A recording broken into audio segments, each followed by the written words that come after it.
দর্শক এই যে এই খেয়েও কিন্তু অনেকগুলা পুড়ি উঠছে, এই যে দেখেন আপনারা অনেকগুলা, সবগুলা কিন্তু আর বড় বড় সাইজের পুড়ি। কাকা করলে কিন্তু এলে এই মানে পদ্মার ইলিশ পুড়ি নাইলে পদ্মার ইলিশ কিন্তু এলে অনেক বড় বড় সাইজের পুড়ি কিন্তু। সবগুলোর মধ্যে ডিম আছে তাই না এই আবির? সবগুলোতে কিন্তু ডিম আছে পুড়িতে।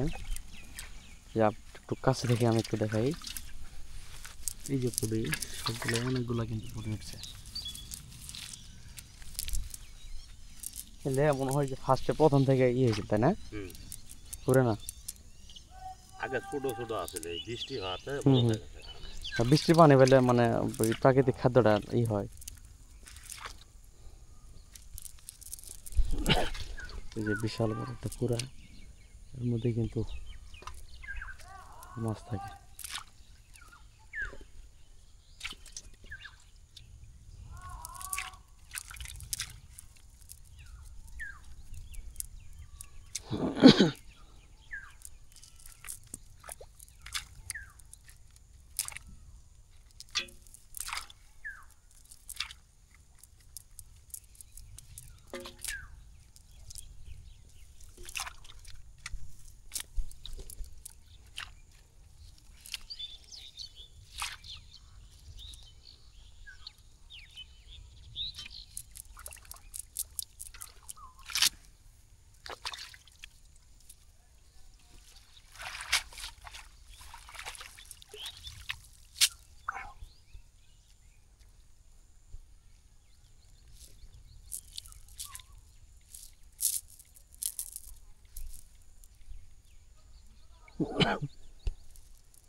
মাঠে মনে হয় হিন্দিতে আছে 10টার সময়।